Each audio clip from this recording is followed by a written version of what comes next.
Hey everybody, welcome to Drive Thru Review 502. Today we're going to take a look at Guilds of London. This is a new game from Tasty Minstrel Games. Should be coming out right about now.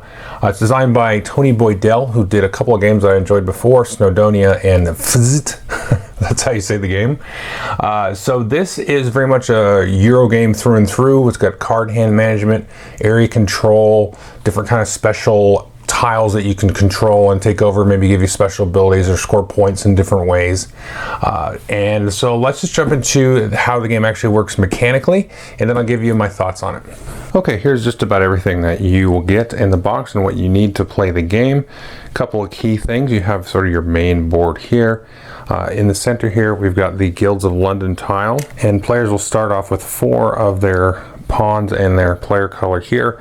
This is slightly different in a 2-player game. You'll actually have a fixed and actually much larger play area made up of these different tiles here out of this stack. Now when you play with a 3 or 4 player game, you'll start with sort of a smaller area, but then as play goes along, you're going to start adding tiles to the outside and eventually make another kind of loop or another circle around the actual board that you start with at the start of the game. Now the other thing you can note on these boards, in addition to kind of the icons and the special abilities and the way that you score points that are depicted, you have these tokens here, and you see these are called second place tokens. And these are randomly put out as you have the tiles, and they're kind of what you get as a consolation prize for controlling these different areas and these different tiles. And what you're going to be doing is you're going to be playing cards out of this giant deck here to add more pawns to the board, move them to different areas, flip them over, try to control them, and score the most victory points. Now here you can see the score track and the turn track up here. The first thing to note is you can see kind of a randomized turn order, and then as you start to score points, you're going to move up here, and the turn order is then dictated by whoever's in first place. Moving downwards is going to be first in turn order. You've also got the turn track here, and you can see in the 3 and 4 player game, you're going to score every round. There's actually a 2-player board on the back side of this where you'll score every other round. And then you'll do what's called a growth phase here, where you actually add the new tiles to the board. And you can see the end of the game is going to be different based on the number of players. The other thing you've got here is this plantation tile, and you can actually just choose which side you want to be. You'll be moving workers out here through card play, and you'll be either scoring points for these or actually maybe scoring points and drawing some of these mayor cards here. And these are cards you're going to get, some of these at the beginning of the game, and then some of these you're going to acquire during the game. These are just all in-game bonuses. So you get 1 point for each neutral worker, 1 point for each card in your hand, and so on. So you're going to get these and get more of these through the game to help you score extra points.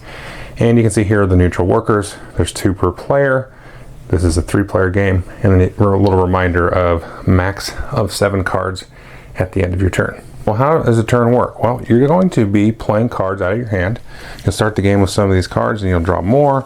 And these do all kinds of things. So the first thing you can do is you can ignore everything on the card, and then discard a card to hire a new worker, and you'll put a worker from your supply out here into this central area, the Guild of London. You can also move a worker from anywhere on the board to one of these different tiles. And one thing you'll notice are these little banners here, and these kind of are representative of different guild types. So this has got the little sickle there in yellow, and then you've got the compass here in orange, and so on. And some of these actually have multiple banners on here, so you can possibly have an easier time moving to these buildings. And how do you actually move the workers? Well, you discard a card, but then you go ahead and look at the banner that's on the card, and that means you can take one of your workers. Let's say we discarded this card here, and we can take and move one of our workers to that spot because it matches the symbol. Now the other thing you can do with cards, the last thing, is you can actually pay the cost up here in the upper left, and sometimes the cost is actually 0, and then you can do the special ability. So this one is actually, you could get 2 more workers out here on the board, or you can actually collect one of the neutral workers up there. This is kind of a more interesting one here. You can pay here $1, and whenever you pay, it actually means you just discard a card out of your hand, because the cards actually act as the money. So I can maybe discard this card here to pay for this one, pay for its $1, and then for the rest of this turn, any of these icons can equal again that compass. So if I didn't have this compass card in my hand and I really wanted to move him there, I could pay for this. I could play this. It cost me $1, but then I'd also have to move another card. So it cost me a few more cards to do it, but I could do it. So that's kind of an interesting thing. Let's look at some other abilities. This one here is pretty simple. Discard 2 cards, and then you can just score 4 points like that. Here's another more interesting one. This one says anytime that I move a worker, instead I can actually move it out here to the plantation. Remember I showed you this up here, and you're trying to get a little bit of an area majority there. So some of these get a little bit more complex, so to speak. You've got different costs and different sort of assortments of icons that you've got to sort of decipher.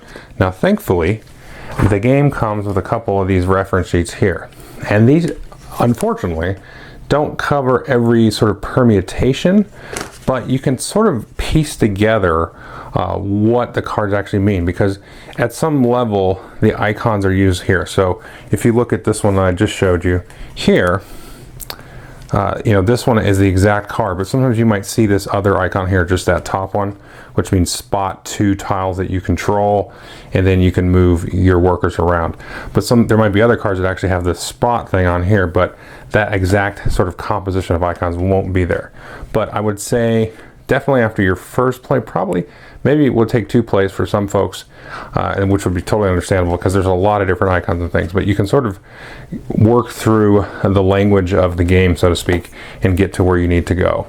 Now after you've taken all of your actions, you can play as many cards as you want, as long as you can pay for all the effects, and you've got the cards to do so, and then you'll draw 2 cards. Now you can choose not to play any cards. In that case, you'll draw 4 cards, and it will be somewhat frequent that you will play a good number of cards from your hand, or maybe even your entire hand, and then so you'll be kind of behind. So you'll play maybe, let's say, your whole hand, draw 2 cards, and then next turn you don't have a lot to do, so you draw 4 cards, you back up to 6 cards.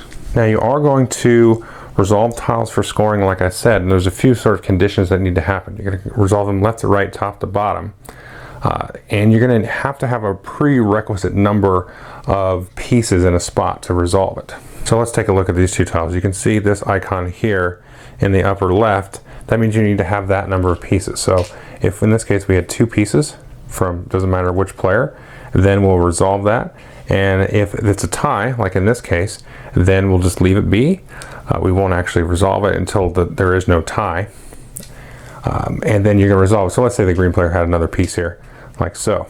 He would actually get 2 points, and then he would be able to move one of his masters, which I'll explain, or one of his normal workers. Now second place, interestingly enough, will actually get 3 points. They'll get more points than the first place player, but of course the first place player gets to do a little bit more stuff.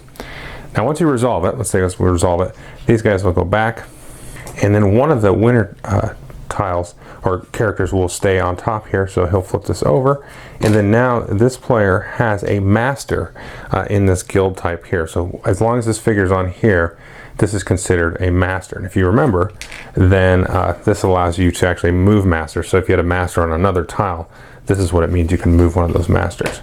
Now there's a couple of things to keep in mind here. The other thing I should mention is whoever was second place will take this token. There are some bonus cards that, you know, for collecting these actual tokens. The other thing this guy will do is, let's look at this tile now, and let's say we had here 2 of these guys and 2 of these guys here, and so there's a tie. But if you have an orthogonally adjacent master, it kind of adds +1 to your total. So in this case, green would still win because they have +1, so they'd actually have 3. The other thing to keep in mind is there's other little neutral guy who's going to move around, and if you look at the numbers here in the lower right, he's just going to jump to whatever the lowest sort of face-up tile with that lowest number on there. He's going to contribute to this number here. So in this case, we wouldn't even need, you know, a 4th piece, because he would act as a 4th piece. He doesn't score anything, but he just kind of acts as triggering it early. So that's something to keep in mind. And so anytime you have the condition of this number satisfied, you'll score that tile, and that may trigger some other tiles to score if you move stuff around and so on. You might be able to draw cards. In this case, you draw 3 mayor cards, and then you keep one of those. Now there are some special tiles, so to speak. The Church of St. Lawrence is always in play. You'll shuffle some of these other ones into the pile, and you'll have more of them out usually in a 2-player game. And this will give you different special abilities here. So like this one's 4 points and draw a card, or 4 cards. This one here allows you to win all ties while you've got the master here. So once you resolve this, you're going to win all ties anyway. And there's a large variety of these buildings, and they're always going to come out in different orders and so on. So that's pretty much the game. You just either maybe just draw 4 cards, or you play a few cards and draw 2, or maybe you kind of build up hopefully for a turn where you can play a bunch of cards and do a lot of things. Turn order can be very important because kind of the last to move in before you score that round can be very important to kind of swing some of the area control majorities that are out here. And then you've also spending a little bit of time sort of deciphering the icons and icons out here, at least in your first play. But then also this is going to be arranged a little bit differently. So you have to really kind of study this board and sort of pick your path and work your way through all of the sort of order of operations. Sometimes these special buildings can be very important to control early on to give you sort of permanent advantage. One of the more interesting parts of the game are the way some of these mayor cards are scored. They'll want you kind of positioned in certain ways. So not only are you trying to go for, you know, the sort of direct and obvious sort of approach to get, you know, points out here on the board. Some of these mayor cards may actually, you know, for example, have you count the number of your neutral workers, which I have failed to actually mention what they do. The other thing that you can do with these neutral workers, let's say I had some of these in my possession, then I could, when we go to actually resolve and score one of these, everybody has the option to replace any of these workers here. So let's say the green player didn't have any, and I as the yellow player knew this was going to be a tie, but I really wanted to win that. I could swap out this green player with a neutral who doesn't work for anybody. So now yellow is the only one with the majority, so they're going to go ahead and get this. So you can do that and spend these. These guys will go back to the supply for other folks to get. And that's pretty much the game. Okay, so that is Guilds of London. Well, first thing, let's talk about player count. I think that's important in this. I would say the 2-player game is kind of just okay, whereas the 3- and 4-player game are a little bit more interesting. Now, it's a lot tighter with 4 because you have the same board size relatively to a 3-player game, whereas the 2-player game is wide open. It's just you have this big 5x5 grid, and it's just everything's kind of wide open, so it's more opportunist and less sort of contention and conflict. But I like the 3- and 4-player game much more, actually. You've got to be a little bit more careful about what you play and when you play it, because again, it's an area control game, so that turn order can be important. You don't want to just kind of put all your eggs in one basket if you're going early in the turn, because somebody else can just come in there and then pull the rug out from underneath you. So I would definitely recommend it as a 3-4 player game. I probably wouldn't recommend it as a 2-player game. Let's get some more of the negatives out of the way. The sort of player aids are good, but like sometimes you're spending time kind of cross-referencing, okay, this icon's on this card and it's over on this other card. You know, what does this actually mean? And it's all very clear. Like there's no problem finding it. It's just you're spending like just a little bit of time, again, deciphering this, which I think is going to put some people off of it. You know, I'm kind of a sucker for the multi-use card thing, so I'm like, okay, this is good. This is meat. I can get in here and dig into this, and you know, kind of sink my teeth into it and try to decipher it, and I enjoy that. It's a very different kind of hand management game. It's not really along the lines of what you would sort of traditionally think of some of the classic ones like San Juan or Race for the Galaxy or a bunch of others. It paces very differently, which is interesting. And I think a lot of folks that like this kind of more abstract, Euro-y kind of thing, maybe if you like Bruges is another good example. This just kind of fits into that sort of category. The pacing of this is very different, and I think folks should at least give it a try, especially at the 3- and 4-player count, because what you're going to do is kind of weigh the balance of, you know, kind of shooting your wad of cards, because sometimes you're going to get a very, very good hand, and it's like, okay, I could play this card. I just got to spend this other worthless card. You know, it's going to trigger this ability, which allows me a lot more flexibility. And maybe like when I recruit new workers, I recruit 2 at a time, and then that I can do that more efficiently, and then spend those and get those all out, and you know, score some of the more important tiles. And again, I kind of talked about this in walkthrough. The cards are going to kind of be there or they're not for you, but it's kind of knowing and waiting to like, okay, now I've got a good hand. These tiles are going to be more important because they're going to give me, you know, majority on some of these others. We're going to allow me to get some of these more more valuable mayor cards or score the plantation, which sometimes can be worth, a lot of points turn after turn if you can control that a little bit. I think I didn't mention you have to remove some of the workers on the plantation after you score it. Some of them are allowed to stay though. But so that can be kind of an interesting sort of balance between, as the tiles kind of get gobbled up, there's that plantation that you can always score. And then of course the mayor cards, which you want to kind of go after early, so then you can have more options at the end of the game to say, okay. And they're very different and interesting too. They're designed well enough, I think, to sort of balance the stuff that you normally would be doing. It's not one of those games where it's and there's some cards like this, so I'm going to kind of contradict myself, but they're not always like, oh, you were doing this already, so here's more points for that, which is fine. I mean, that's just a thing.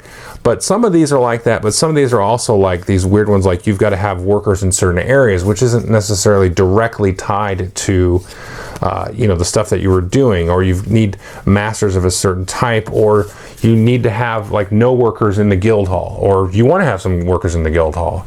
So you're kind of trying to trigger these scorings to sort of shift workers back and forth between plantation, guild hall, your supply.